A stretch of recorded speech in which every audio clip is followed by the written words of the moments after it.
Author's Introduction to the 1974 English edition of Modern Capitalism and Revolution by Cornelius Castoriadis. Section 1. When Modern Capitalism and Revolution was first drafted in 1959, its soundness or otherwise could not be vindicated on the basis of current experience. Its essential ideas summed up in the synopsis and in the final section were not a description of an overwhelming mass of empirical evidence, nor were they an extrapolation of observations according to, quote, exact and, quote, established and safe scientific methods. They certainly bore a relation to actual events and trends, but this relation entailed not only a new interpretation of the, quote, facts, but novel decisions as to which, quote, facts were relevant and which not. These decisions were equivalent to and could only be made by means of a change of the traditional theoretical framework. This change in turn derived not so much from purely theoretical work as from a new conception of what socialism was about. The text asserted, for instance, that the standard of living of the working class was rising and would continue to rise, that permanent unemployment did not anymore and would not in the future have the numerical significance it had during the previous 150 years of capitalist development, and that the capitalist state had become able to control the level of overall economic activity and to prevent major crises of overproduction. All this was certainly correct insofar as the 1950s were concerned. But this period taken in itself might well have been just another phase of cyclical expansion of capitalism as the 1920s had been. During such periods, there had always been a rise in real wages, a decline in unemployment, and an apparently triumphant ability of the ruling classes to manage their business well. The text also asserted that the absence of political activity by the masses in advanced capitalist countries was the expression of a new, deep, and lasting character of modern capitalism. It called the phenomenon privatization and contended that it would form the central problem confronting the activity of revolutionaries during the coming historical period. To be sure, the population had remained politically inactive in Western countries throughout the 1950s. In France, de Gaulle had come to power in 1958 amid general apathy, but periods of, quote, retreat, end quote, in the political activity of the masses had been the rule in capitalist history. There was nothing empirically forcing one to think that we were facing a new phenomenon. Again, the text asserted that the new attitudes of youth and its revolts against various aspects of the system had nothing in common with the, quote, conflict of generations, end quote, observed in most societies from time immemorial, that these new attitudes expressed a total rejection of the system by the young, that established society was becoming unable to breed a new generation that would reproduce the pre-existing state of affairs, and that the revolt of youth could become an important ferment to the process of social transformation. True, in the late 1950s, student demonstrations in Turkey and Korea had brought about the fall of particularly corrupt and reactionary governments, but they might have been seen, quote, simply, end quote, as political manifestations. After all, in less industrialized countries, students had played for a long time an important political role. Finally, the text contended that narrow, quote, economic and, quote, political, end quote, issues in the traditional meaning of those terms were becoming less and less relevant, and that the revolutionary movement henceforth ought to be concerned not with abstractions, but with everything that men and women do and are subject to in present society, and first of all with the questions they face in their real everyday lives. All this amounted to diagnosing the crisis of society as a crisis of its whole fabric and organization, of what held the fabric together, that is, of meanings, motivations, responsibility, and of socialization itself. To that crisis, the system tried to respond by means of an ever-increasing, quote, consumption, and by enticing people into the, quote, rat race, end quote. It was asserted that this response would not be able to take the system very far, for the emptiness and absurdity of this philosophy of just, quote, more and more, end quote, would sooner or later prove its own condemnation. All this might have been just a collection of, quote, literary, quote, psychological, quote, sociological, or, quote, philosophical, end quote, impressions and notations, correct or not, interesting or not. The real question was that their relevance to revolution was that of their relevance to revolutionary activity. 15 years later, one is entitled to state that these ideas have been amply, quote, confirmed by experience, end quote. Economic developments in industrialized countries can be understood only on the basis of the conceptions defined in this text. Even when new and unforeseeable factors have intervened dramatically, we devote the second part of this introduction to this point. No political activity of the masses, and in particular of the proletariat, has manifested itself, and not because opportunities have been lacking. A general strike in Belgium in 1961, 8 years of war in Vietnam for the United States, May 1968 in France, 3 years of social and political crisis in Italy. Since 1969, unprecedented chaos in Britain over the last 3 months, and a minor strike during the winter of 1973 to 1974, right in the middle of the oil crisis, end bracket. These have not brought about, not even fractionally, not even under the control of the traditional bureaucratic organizations, a political mobilization of the proletariat. On the other hand, since the beginnings of the 1960s, the involvement and unrest of the young in general, and more particularly of students, have been the main unsettling factors in Western societies. At the same time, traditional family relationships and the place and role of women in society have been increasingly questioned, as have capitalist ideologies of growth and consumerism and the capitalist view of the relation between man and nature. The, quote, philosophical, end quote, question about the meaning of social life is becoming a, quote, practical, end quote, issue for an increasing number of people. What matters beyond this, quote, factual confirmation, end quote, is the question of how and why it was possible to formulate these assertions before the event. What was the general conception and method allowing one to decide within the chaos of historical and social data what was relevant and what was not, what contained the seeds of the future and what was just a residue of the past, what corresponded to the deep concerns of living men and women, and what was of interest only to a few pseudo-theoreticians. This method and conception have been explicitly formulated in other texts available in part to the English readers, and it is not our purpose here to outline them again. Suffice it to say, a general guiding principle. Relevant are those facts that bear upon the revolutionary project conceived as a radical transformation of society brought about by the autonomous self-activity of people. It is then this self-activity, or its absence, its forms, and its contents, past and present, actual and potential, which become the central theoretical category, the Archimedean point of interpretation. Divorced from this, any theory, however elaborated, however subtle, and however complex, is bound sooner or later to reveal its identity with the most basic, even if hidden, tenets of the ideology of capitalism, and more generally of all alienated societies. These tenets are that human beings are just a particular class of objects or things to be described, analyzed, and predicted by theory, and to be handled and manipulated by a, quote, practice, end quote, that is only a question of technique. Given this, it is not difficult to provide an answer to another, apparently baffling question, namely, quote, how is it that the opponents and defenders of the Marxist method, the self-styled, quote, science, end quote, of society and revolution, have proved consistently unable, whatever their particular brand of creed, to predict anything or even to see what was happening around them? How is it that neither in 1960, nor in 1965, nor in 1970, nor today have they been able to foresee or just to see such increasingly massive facts of life as the continued expansion of capitalist production and its implications, the growing importance of working-class struggles at the point of production concerning the conditions and organization of work, the political, quote, apathy, end quote, and privatization of people, the extent and depth of the revolt of the young, the crisis of traditional family relations, the women's movement, etc., end quote. The reason is, in the first place, that their very conception makes them blind. It is not just a question of this or that particular thesis. It is the spirit of their conception, its central logic and philosophical core, that is at fault. For it directs their sights towards that which is irrelevant, towards that which can allegedly be grasped through the, quote, scientific, end quote, method.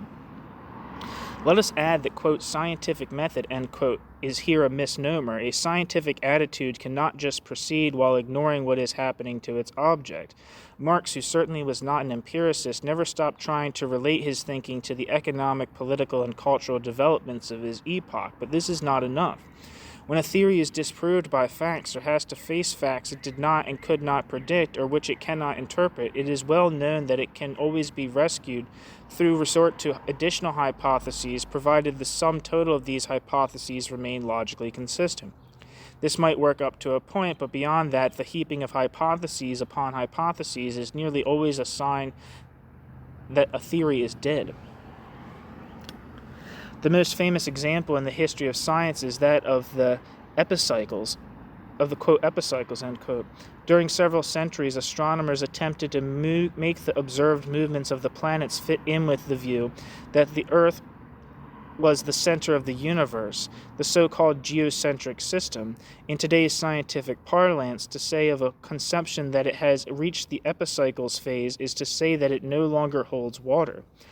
But the various brands of contemporary, quote, Marxists, end quote, are unable to do even they. Everything has to be rigidly fitted into a theory formulated 125 years ago, or more exactly into the particular version of that theory which the particular, quote, Marxist, end quote, in question considers the only correct one. Whatever cannot thus be forced into the preconceived framework is ignored wholesale or in all its essentials. Thus most Marxist, quote, interpretations, end quote, of the student revolt of May 1968 in France boiled down to this. The students were struggling against the unemployment that awaited them at the end of their studies. Apart from the intrinsic stupidity of such a, quote, interpretation, end quote, it is worth noting how the point of substance has been made to disappear, namely the content of the struggle and of the students' demands. The students were not asking the government to provide them with a guarantee that they would find employment after graduation. They were trying to impose self-government, to abolish the traditional master-pupil relationship, to change the programs, the methods, the direction of their studies. All this would not help them in the least subsequently to find gainful employment. Indeed, within the existing system, the contrary would probably be the case. It was in the aforementioned specific demands that the historical importance and novelty of the students' movement lay. In the case of economics, the privileged field of, quote, Marxist, end quote, the situation is much worse. Thus, the continued growth of capitalist production is either ignored or, quote, explained, end quote, by the, quote, production of armaments, end quote. One wonders where to start and where to stop a discussion of this grotesque argument. To have a prima facie plausibility, the argument would require that the production of armaments had been increasing and was continuing to increase in relative terms within output as a whole.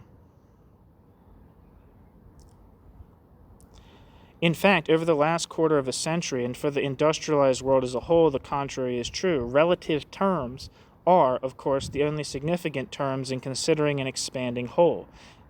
This the various, quote, Marxist economists, end quote, are organically unable to understand. They always reason in absolute terms, which are totally void of significance. What matters in economics are proportions, rates of growth or decline, relative accelerations or decelerations, etc.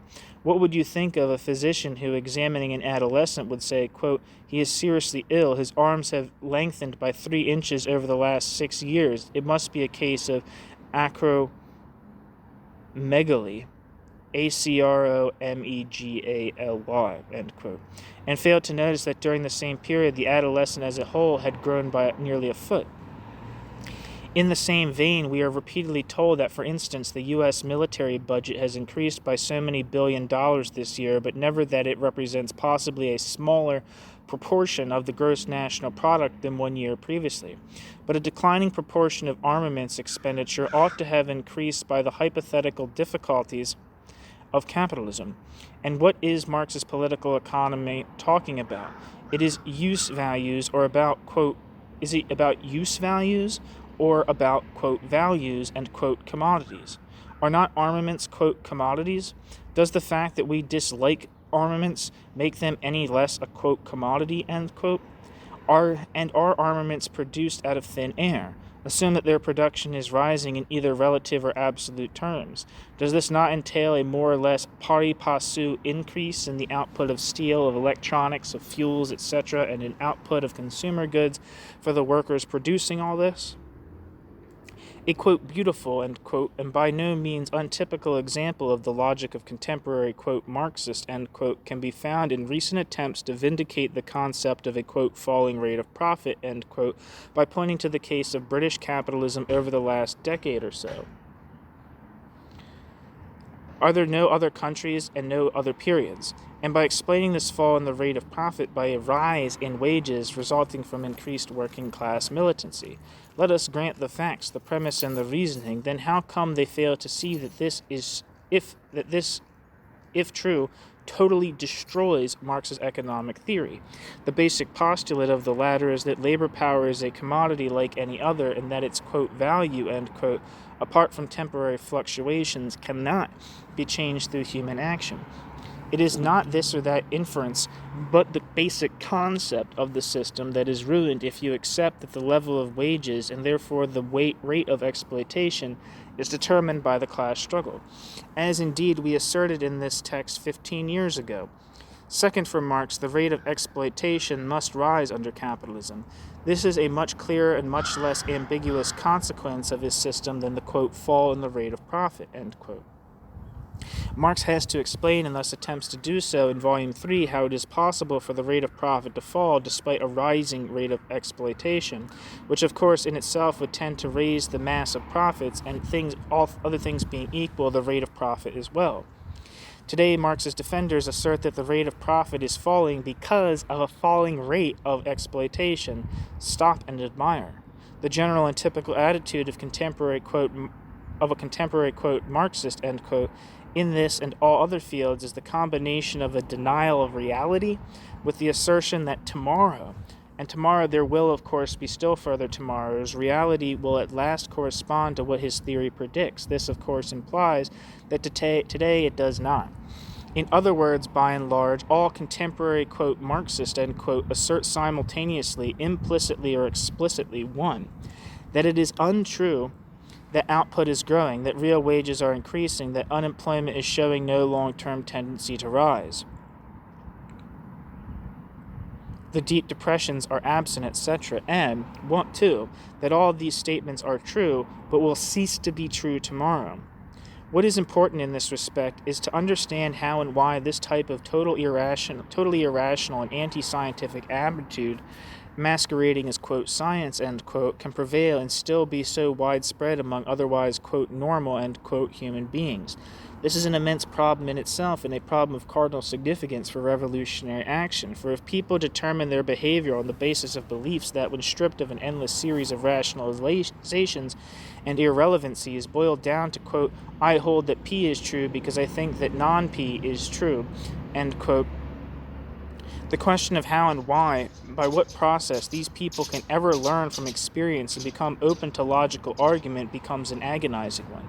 We cannot enter into all this here. Suffice it to note first that the very fact is again a wholesale refutation of the Marxist conception of history, quote, illusions, end quote, can well play a role in history, but not sheer irrationalities. And then, again, these illusions should be amenable to some, quote, rational, end quote, explanation, both of their content and of the reasons for which they hold sway over individuals. Second, we have here a new historical phenomenon, the adherence to a set of beliefs that cannot be defined as a, quote, ideology, end quote, in the proper sense of the term, like, for instance, the, quote, liberal capitalist ideology of the 19th century, that is, an apparently coherent system of ideas providing a, quote, rational justification, end quote, for the interest and the social practice of a given social stratum, or defined as a, quote, religion, end quote, despite the justified temptation to use this term. The, quote, religious, end quote, element here is in the mode of subjective adherence to the set of beliefs. The search for an unquestionable certainty and the impenetrability to logical argument. For the content of the belief itself, but the content of the belief itself, with its, quote, scientific, end quote, pretense and its lack of any reference to a transcendent principle or origin, differs substantially from what is historically known as religion. Thus we have here a new type of collective irrational belief that expresses, like all religions, the need of alienated human beings to stop thinking and searching for themselves and to locate outside themselves a source of the truth and a guarantee that time will bring about the fulfillment of their wishes. But in a period of triumphant science, this need cannot be satisfied anymore by outright mythical representations like the religious ones. It thus turns for its satisfaction to a pseudo-rational creed. Needless to add, this complex of attitudes and beliefs is part and parcel of the established social world against which a revolutionary has to struggle, and this is no figure of speech. One sees clearly its pernicious and reactionary effects when meeting honest workers or students whose thinking has become almost inextricably confused by the mystifications propagated by the various, quote, Marxist, end quote, sects.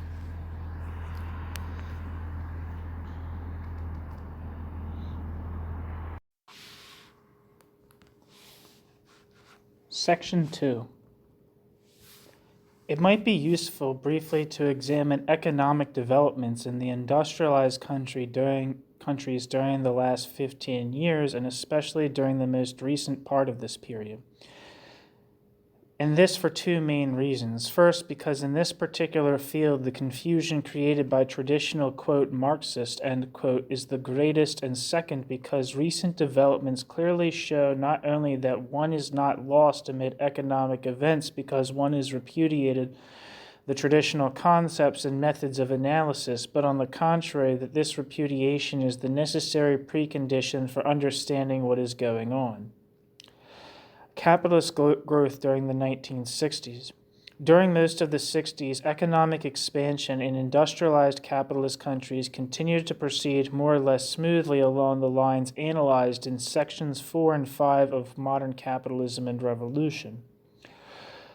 For the whole of the decade, the volume of total output, gross national product at constant market prices of the OECD countries combined has grown at the average compound rate of 4.8% per annum, the rate being slightly less in the United States, higher in continental Europe, much higher in Japan. The growth of private consumers' expenditure has been roughly similar, and so has the rise in real wages. There have been minor fluctuations in the level of output, or rather in its rate of growth and in the level of employment, but these remained extremely narrow by pre-World War II standards throughout the period, and to this very day. There has been one main exception to this general picture, the United Kingdom, for the reasons already discussed in sections 6 and 7. The expansion of employment. For these same countries, in the period from 1957 to 1970, the total civilian labor force rose from 264.7 million to 299.4 million, and civilian employment from 257.1 to 291.5 million. The difference between these two figures, roughly equivalent to unemployment, was 7.6 million, that is 2.87% of the labor force in 1957, a boom year, and 7.9 million, that is 2.64% of the labor force in 1970, a slack year. During the same period, employment in agriculture fell from 61.2 million in 1957 to 42.1 million in 1970. Thus, the capitalist sector of the economy, properly speaking, absorbed on top of the, quote, natural, end quote, increase of 30 million in the labor force, another 19 million released from agriculture. In other words, employment in industry and, quote, services, end quote, rose from 195.9 million in 1957 to 249.4 million in 1970, plus 20% in 13 years, or roughly 2% per annum. During the same period, the total armed forces declined for the aggregate of OECD countries from 6.32 million to 5.84 million, U.S. mobilization for Vietnam partially offsetting French demobilization in Algeria. In many important countries, in fact, unemployment became negative during this period. Thus, Germany still had in 1957 some 760,000 unemployed, By the end of 1973, and with a recession beginning, not only was the number of jobs vacant still superior to the number of unemployed, and not only had the Federal Republic absorbed some additional hundreds of thousands of refugees from East Germany, but about 2 million immigrant workers, mostly Turks, Yugoslavs, and Greeks, had flown into the country and were working there. This is tantamount to saying that, quote, unemployment, end quote, was about minus 10% of the, quote, German, end quote, labor force. In other words, that there had been, during the period, not a redundancy, but a deficiency of labor to that same extent. In less impressive terms, the same situation prevailed in most other continental countries. France, in addition to absorbing over 1 million French ex-settlers from Algeria, had needed a continuous influx of immigrant labor, and is currently employing about 1.5 million foreign workers, mostly Algerian, African, Spanish, etc. Immigrant labor is crucial for Switzerland and important in the Netherlands, Belgium, and Sweden. Even the United States has absorbed during this period a flux of immigrants averaging 350,000 per annum, in this case including women and children. The wage pressure and inflation. During the same period, however, a disruptive factor was gaining strength. This was, quote, inflation, or more exactly, rising prices. The rate of increase of the overall price level, quote, implicit price deflator of the gross national product, end quote, has gone up continuously year after year, from 2.1% in 1961 to 5.9% in 1970. Accidental and exceptional factors have contributed to the inflation during this or that year in this or that country, but the universal and steady character of the phenomenon shows that these were not its main causes. The main cause has been the increasing pressure not only on the industrial workers, not only of the industrial workers, though they have been the pace setters in most cases, but of all, quote, wage and salary earners, end quote, for higher incomes, shorter hours of work, and, to an increasing extent, changes in their working conditions.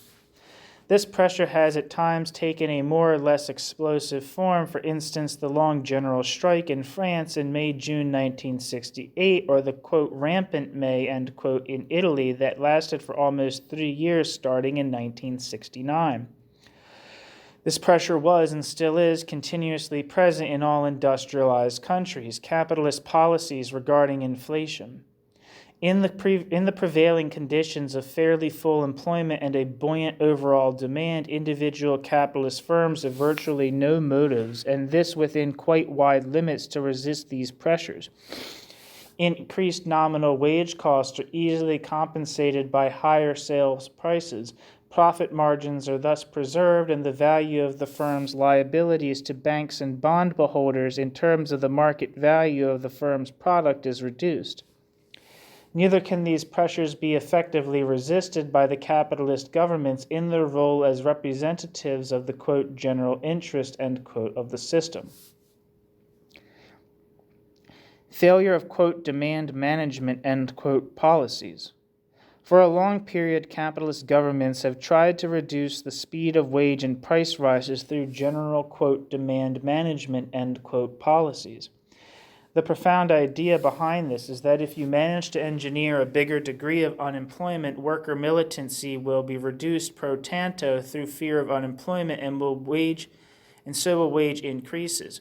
Some economists have tried to quantify this negative correlation between the level of unemployment and the speed of the wage rises, and the result has been pompously labeled the, quote, Phillips curve, end quote, which is what is forgotten is that the influence of this demand-supply relationship on the price of labor power, that was indeed operative in the, quote, good old days, end quote, has virtually ceased to exist.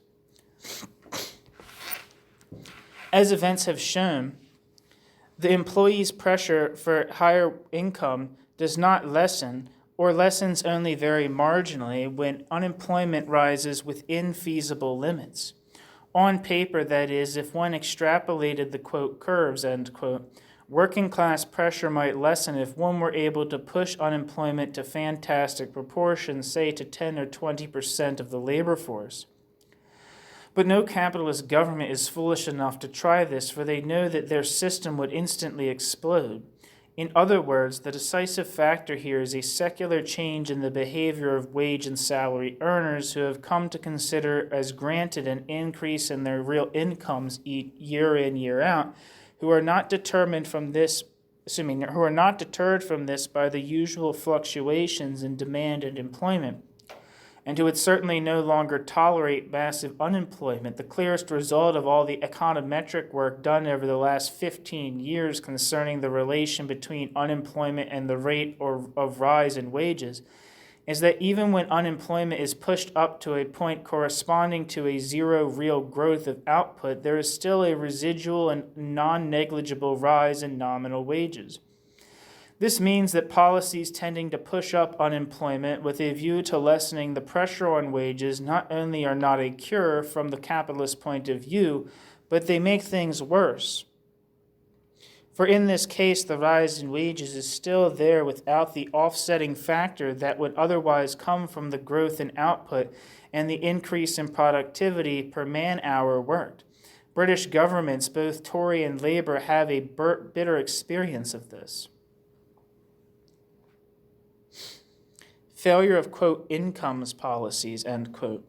The other method thought up by capitalist governments and their advisors to cope with the acceleration of inflation has been the attempted introduction of, quote, incomes policies, end quote.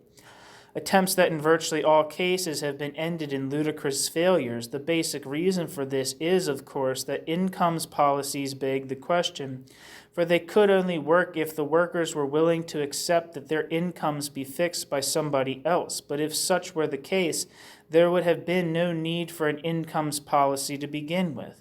Capitalist governments tend to think that if they secure the agreement of the trade union bureaucracy on a given rate of, quote, permissible, end quote, wage increases, they have thereby solved the problem. They are forced repeatedly to discover, and so is the management of individual firms, that agreement by the trade union bureaucracy and agreement by the workers are two quite different things. Internal consequences of price inflation. It is well known and easily understood that price and wage rises feed on each other. Once the whole process is started, it tends spontaneously to accelerate, and this creates difficult problems for the capitalist economies. For reasons already alluded to, a, quote, mild, end quote, degree of general inflation, say 3% per annum, is certainly favorable to capitalist expansion. A rate of inflation of between 5 and 10% per annum is possibly something a capitalist economy could cope with, but how much more can it stand?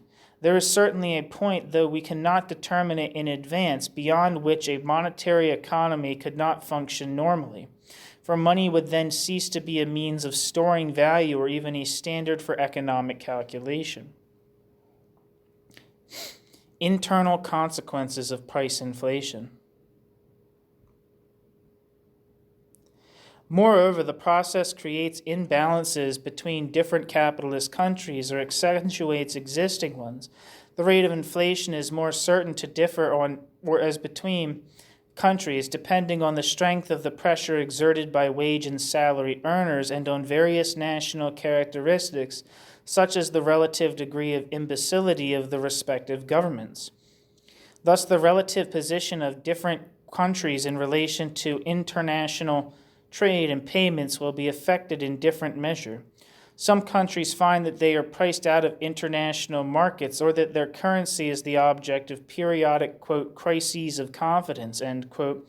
About international financiers, a good example would be British exports and the tribulations of the pound sterling over the last 20 years. To this there is also a cure, at least on paper, the devaluation of the currency of the countries where inflation is strongest. But in order to work, devaluation has to be effective. This means it must succeed in reducing the overall, quote, consumption, end quote, of the devaluing country, or what is more or less the same thing, the relative, quote, price, end quote, of national labor power compared with that of other countries, the first being the overall supply-demand aspect of the problem, the second the cost aspect of it. Both things boil down essentially to reducing the level of real wages, and this, of course, ultimately depends on the reaction of wage and salary earners vis-a-vis the fall in their real earnings that the devaluation tends to induce by raising prices of imported goods in terms of national currency. So we are back to square one, for that is where the problem started. Thus, the relative, quote, success, end quote, of the dollar devaluations of December 1971 and February 1973 was essentially due to the fact that American labor by and large accepted a fall in its share of output from 1970 to the end of 1973. Quote, real, end quote, hourly earnings in U.S. manufacturing, that is, earnings corrected for the rise in consumer prices, rose by about 5%, while industrial production increased by about 20% and output per man-hour by about 10%. The failure of successive devaluations of the pound was due to the opposite being the case in Britain.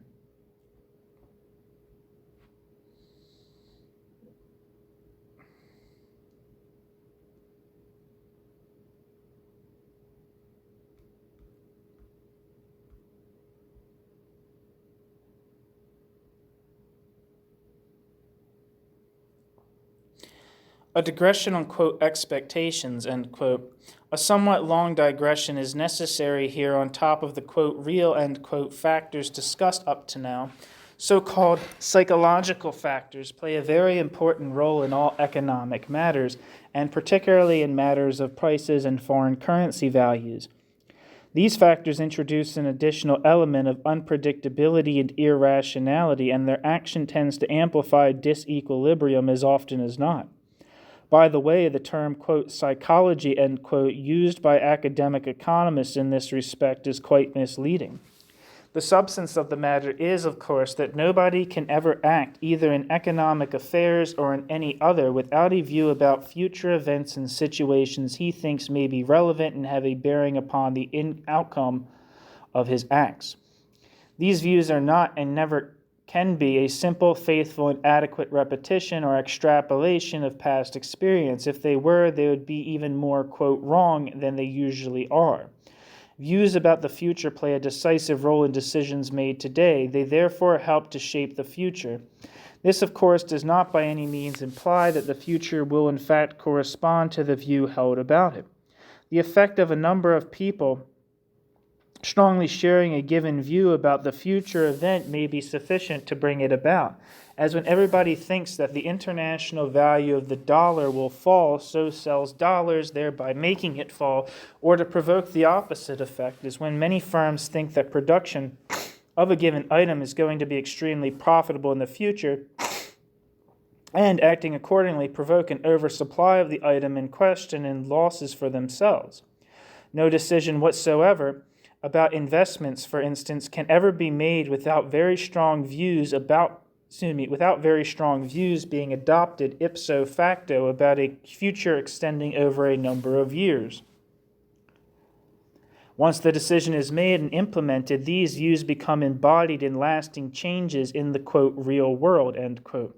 Classical and Marxist political economy was based on the old metaphysical postulate that the present is nothing but a sedimentation of the past, and either discarded the influence of this factor on the economic process or treated it implicitly as if it were only some kind of froth surrounding the, quote, real forces, end quote, or as if various decisions and views about the future and the actions to which they led could at most deviate at random around the sum, quote, normal, end quote, view and line of action, thus compensating each other on average. This, quote, normal, end quote, view was considered, quote, rational, end quote, by the classical and neoclassical economists. For Marx, it was partly, quote, rational, end quote, partly, quote, irrational, end quote. The, quote, irrationality, end quote, again being the expression of a hidden and contradictory, quote, rationality, end quote, at a deeper non-conscious level. Now, this factor, labeled, quote, expectations, end quote, in contemporary economic literature, but for which, quote, projections, end quote, would be a better name, plays a decisive role in an economy such as contemporary capitalism. First, this economy exists and can only exist in a state of perpetual change. The only certain thing about tomorrow is that it is not going to be like today. Second, the monetary and financial factors have acquired an ever-increasing importance in modern capitalism. The result is not that, quote, real, end quote, aspects are divorced from the, quote, financial, end quote, aspects, but that they are, in many instances and from many points of view, subordinated to the latter. Thus, present valuations of all assets and goods, except ephemeral ones, e.g. fresh vegetables, are centrally based on projections of their future valuations. These valuations are a decisive component of decisions leading to real events. This is particularly true, of course, in relation to the relative values of currencies, and important in a period where generalized price inflation forces the decision makers to introduce into their projections certain estimates as to the future course of relative prices. These projections thereby themselves become an important factor in the chain of the inflationary process. The Vietnam, quote, accident, end quote, and its effects internal. Let us revert to our main argument.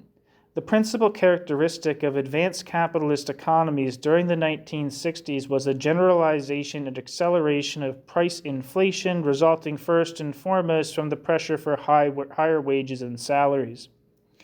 Against this background emerged a factor that from the purely economic point of view is a, quote, accident, end quote, or rather a constellation of, quote, accidents, end quote, the Vietnam War and the way various U.S. administrations handled its economic consequences. The war in itself created a strong additional, quote, demand, end quote, in the United States. From 1964 to 1969, the U.S. Quote, defense expenditure, end quote, in the national accounts sense, and at current prices rose from $51.8 to $81.3 billion, that is by 57%. The gross domestic product during the same period increased from $638.9 to $941.5 billion, i.e. by, quote, only, end quote, 47%. This increased the inflationary pressures, but the problem was not unmanageable, quote, in itself, end quote, as is shown by other historical examples. The de Gaulle government continued the Algerian War between 1958 and 1961 simultaneously with a, quote, stabilization, end quote, of the French economy and spectacular improvement in its external accounts.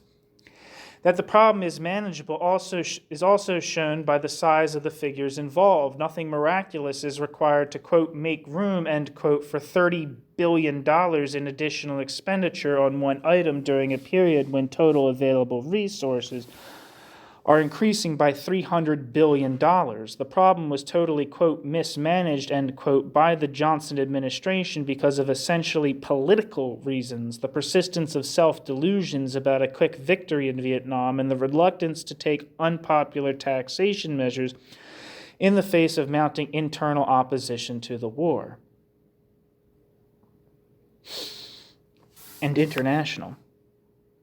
The effect was both an acceleration of the internal price inflation in the United States and a rapid and sharp deterioration of its balance of foreign transactions. The, quote, net exports, end quote, of goods and services, which stood at $4.5 billion in 1964, had become $2.3 billion in 1969. This came on top of a trend well underway since the mid-1950s in which Germany, Italy, Japan, and France, in that order, successively and quite successfully re-entered world markets as competitors in the manufacture of industrial goods and started to undermine the position of U.S. industry. But American capital did not stop. For all that, investing abroad, while such investment was a trifle in relation to the U.S. gross national product and resources on the order of $3 billion per annum on the average for, quote, direct investment, end quote, it was very important in relation to the size of the external balance.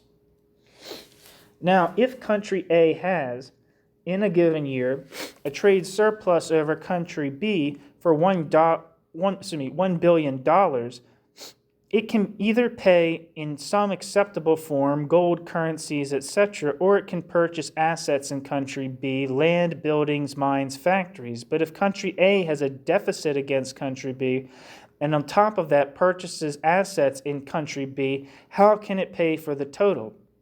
Well, it can pay in IOUs. For how long? For as long as country B accepts the IOUs. And for how long will country B accept IOUs? In normal business between individuals or firms, IOUs will be accepted only as long as B thinks he has good reason to believe that the IOUs will be honored in due course. It is more or less like this with the international IOUs known as national currencies. It is not totally so with the dominant currency of the dominant capitalist country, this particular IOU called the dollar. The international monetary system and the dollar standard. For various reasons connected with the whole history of Western capitalism since 1933, and particularly since 1945, the United States had succeeded in making the dollar almost legal tender among capitalist countries and even, quote, socialist countries. We cannot and need not enter here into all the complexities of the, quote, international monetary system, end quote. For our purposes, it is enough to point out that two principal, quote, creditors, end quote, of the United States, the German and Japanese central banks, have in fact been willing to absorb all the IOUs. That is, all the dollars that have been pouring out of the United States during the 1960s. At the end of 1960, the country's, quote, official gold and foreign exchange holdings, end quote, were $17.8 billion. Its, quote, short-term liabilities to foreigners, end quote, $17.3 billion. By the end of 1970, the first figure had fallen to $11.7 billion, the second risen to $40.5 billion. The increase of around £30 billion in the net liabilities of the United States during the period is of the same order of magnitude as, quote, direct U.S. investment abroad, end quote. Since 1914, virtually all countries have lived internally with a paper money system, and this system has covered, since 1960, international transactions as well. For in fact, for the past 15 years or so, the capitalist world has been living in a dollar standard system of a coarse force, of paper money, shrouded by the thin veil of the theoretical, quote, convertibility, end quote, of the dollar into gold, a veil that was torn by Nixon on August 15, 1971. This was an unthinkable situation for, quote, classical and Marxist political economy, for which such a system was not, quote, wrong, as Jacques Rueff and the late General de Gaulle kept saying, but intrinsically absurd, verging on the impossible and bound to collapse within days, weeks, or months at the utmost. But this system appears, quote, normal, end quote, in present conditions, for in fact, modern capitalism cannot work unless it extends on the world scale the monetary, banking, and credit functions that are the basis of its operations at the national level.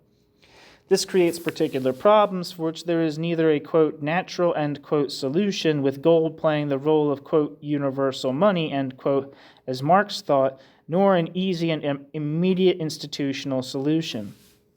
The possible, quote, solutions, end quote, to the international monetary problem. The fantastic expansion of international trade and financial transactions of all kinds has made it possible for a long time now for gold to perform the function of, quote, international money, end quote. And this for roughly the same reasons that have eliminated everywhere this function of gold at the national level. This expansion of trade has required that the central banks of various countries behave toward each other like banks within a country, accepting each other's, quote, bills, end quote, the respective currencies or claims in such currencies, settling their accounts through clearing and bookkeeping operations.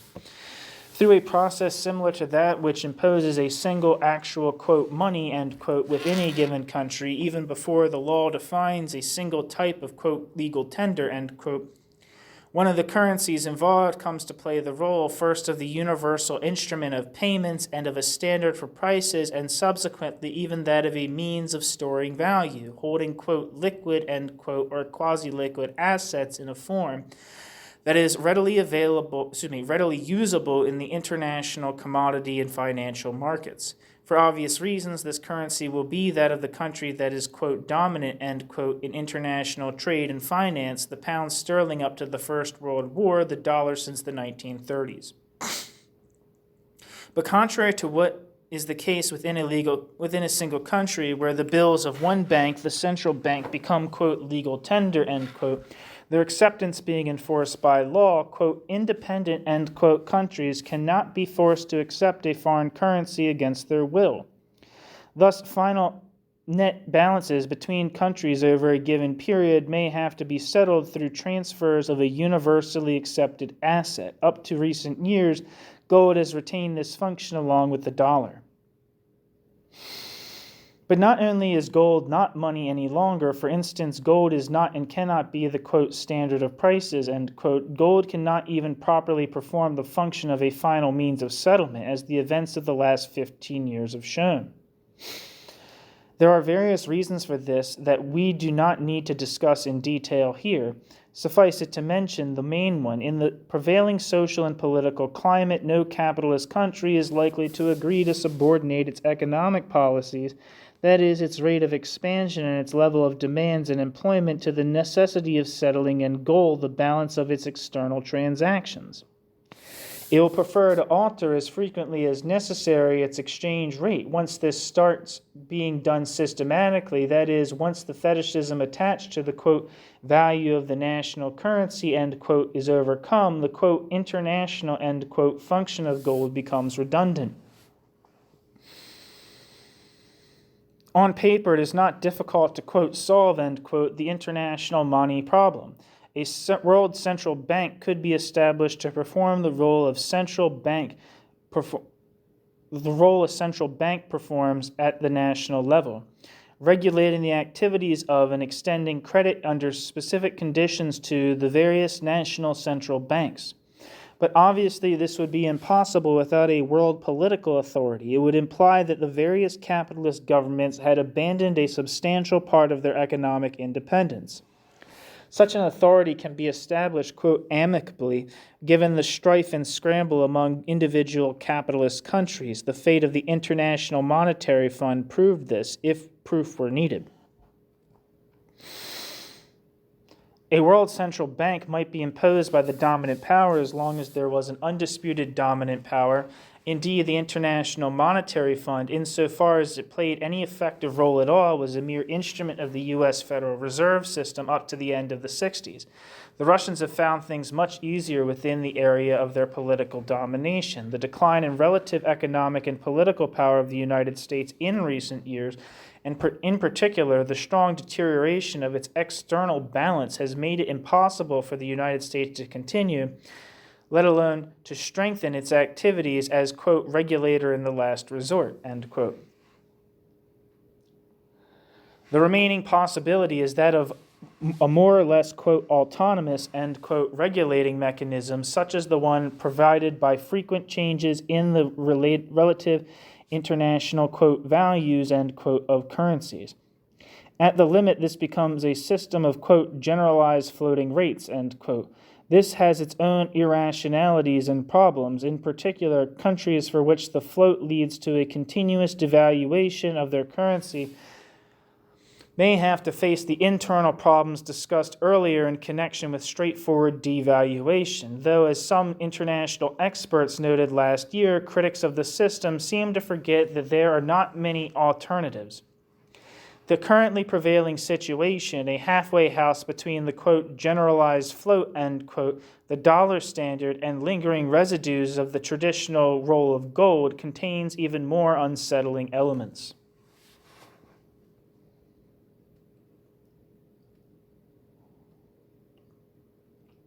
The monetary turmoil of 1969 to 73.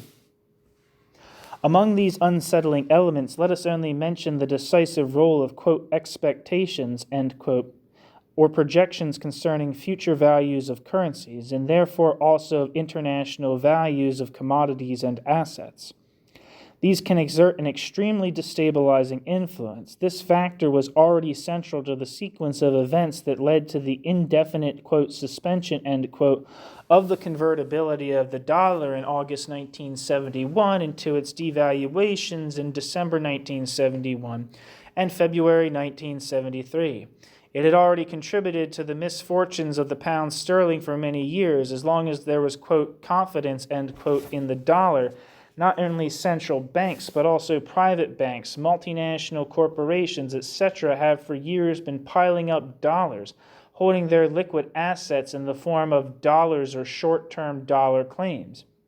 This has been done to the tune of hundreds of billions of dollars. When this confidence began to erode in 1969, a, quote, flight from the dollar, end quote, began, which rapidly fed upon itself and reached unmanageable proportions by the first half of 1971, eventually forcing the United States to abolish dollar convertibility and then to devalue. This sequence of events, which seemed at the time to leave the capitalist economy without an international means of payments, might have triggered a general, quote, crisis of confidence, end quote, and led to a recession deeper than previous ones, or even to a depression, the more so as the events of the 1971 summer came at a time when the U.S. economy was still in a state of policy-engineered recession. 1970 to 1971, and the other industrial countries were experiencing one of their periodic decelerations in their growth rates. Indeed, in the autumn of 1971, all stock exchanges nosedived. Expectations were bleak, and Marxists announced again with more emphasis than usual that, quote, the last crisis, end quote, of capitalism was around the corner.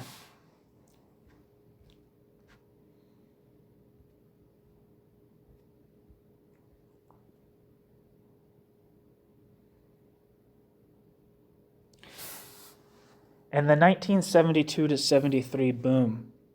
In fact, and despite a continuing unrest in international monetary affairs, one of the strongest booms in the whole history of capitalism started at about this time.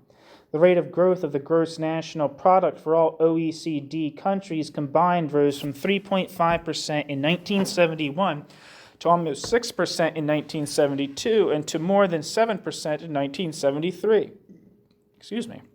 Meanwhile, international trade exhibited unprecedented rates of expansion. The period was also, save for a short-lived ripple from mid-1971 to the spring of 1972, mainly due to the Nixon price freeze in the United States, one of fast-rising prices for the same basic reasons as stated earlier, this time reinforced by an increase in food prices, mainly the result of the wonderful efficiencies of U.S. and USSR agricultural, quote, policies, end quote, and in the prices of raw materials where the role of inflationary expectations has been important. By mid-1973, the overall price level in OECD countries combined was rising at an annual rate of 8.5% and more. After a while, the dollar devaluation started taking effect. During 1973, the U.S. trade balance was moving rapidly into the black. After a low point reached in June 1973, restoration of confidence in the dollar started pushing up its international value. By the autumn of 1973, the prospects were that after the exceptionally strong boom of the last 2 years, 1974 would be a year of slower expansion. Indeed, the signs of slowing down in the U.S., Germany, and Japan were rather clear. There would be a much quieter international monetary situation, although inflation would continue more or less unabated. The Yom Kippur, quote, accident, end quote. Then the Yom Kippur War exploded. Arab oil was embargoed. Oil prices quadrupled in 3 months. The prices of other raw materials skyrocketed, and Mr. Heath, availing himself of some erroneous statistics, refused British miners a modest pay rise. These events confronted Western capitalism with an unprecedented threat. Here was the distinct possibility of economic disruption as a consequence of the sudden scarcity of a fundamental physical element of production, energy. This scarcity had resulted not from economic but from political factors. These factors revealed dramatically the catastrophic implications which had been accumulating for a long time of the process of capitalist and, quote, socialist, end quote, technological development. But even short of disruptions, the impact of the oil crisis could have been tremendous, cutting dramatically the demands of some strategic sectors of capitalist production, e.g. automobile industry, aircraft, etc., while simultaneously reducing the output possibilities of virtually all sectors, even agriculture, and the latter not being in any way a compensation for the former. The oil crisis could have annihilated business expectations, could have induced heavy primary cuts in investment as well as in consumption, but might have snowballed into a cumulative depression combined with even steeper rises in prices. In brief, it could have led to a situation where a Napoleon cum Keynes would have felt lost, and where the Nixons, Heaths, Wilsons, and Pompidoux would have appeared as mentally backward children required to solve the problems of unified field theory. In such a situation, the traditional instruments of, quote, demand management, end quote, which at long last capitalist governments had painfully learned how to apply, would have been utterly useless. Measures of quasi-war economy, strict allocation of scarce resources, control of prices and wages, if not wholesale rationing, etc., would have had to be applied, and the population had to accept them in conditions of peace, of, quote, peace, end quote. Present prospects. At the time of writing, early March 1974, all the odds seem to be that unless social struggles develop, which is of course possible and even more likely than, say, a year ago, but by no means inevitable, the capitalist economy will be able to reemerge from the huge turmoil provoked by the oil crisis, superimposed upon an incipient slowing down of the business cycle. Itself superimposed upon a lingering international monetary crisis, itself superimposed upon a continuously accelerating inflation, at no more cost than just another recession. This recession may possibly prove no more severe than previous recessions that have occurred since the end of World War II. But note, we are not, absolutely not, committed either to this particular, quote, forecast, end quote, or this type of forecast. There might have been, and still might be on this occasion, or on some future one, a very deep economic crisis, even a disruption of the capitalist economy deeper than ever even the most sanguine Trotskyist ever dared dream about. But such a crisis would not be a confirmation, but rather a refutation of the whole Marxist conception, economic and overall. For it would not be amenable to Marxist analysis for the same reasons the present situation is not amenable to an analysis of this type. It would not have been the outcome of those factors that the Marxist conception considers operative and fundamental. In particular, it would not be the product of any, quote, contradiction, end quote, between the capacity of the system, quote, to produce surplus value, end quote, and its incapacity to, quote, realize surplus value, end quote. It would be the results of factors about which Marxism has little or nothing to say, of which it considers secondary and peripheral in relation to the, quote, fundamental economic laws, end quote, of capitalism. The most important of these factors are the social struggles as basic determinants of economic developments, the political conflicts between and within the ruling strata of various countries, the necessarily half-quote rational, end quote, half-quote irrational, end quote, way in which capitalist governments manage the economy and decide their general policies, the world military political game in its present stage, which conditions the ability of the rulers of a few Bedouin tribes to extract overnight a rent of about $100 billion a year from the imperialist powers. Can this be explained in terms of the, quote, labor theory of value, end quote, or is it a manifestation of the, quote, falling rate of profit, end quote? And last but not least, the intrinsic absurdity of the capitalist technological developments celebrated by Marx and the Marxists as reason itself in action. This possibility that recent international political events might have triggered an economic crisis, the occurrence, type, and content of which would have been unforeseen and unforeseeable for anybody, and in particular for Marxists using their, quote, method, end quote. amply confirms the conceptions formulated in this text. Such a crisis, had it arisen, or if it does arise, would have been a, quote, accident, end quote, in relation to the economy itself. It would have been the effect not of the international working of the economy as such, but of factors external and extrinsic to the economy.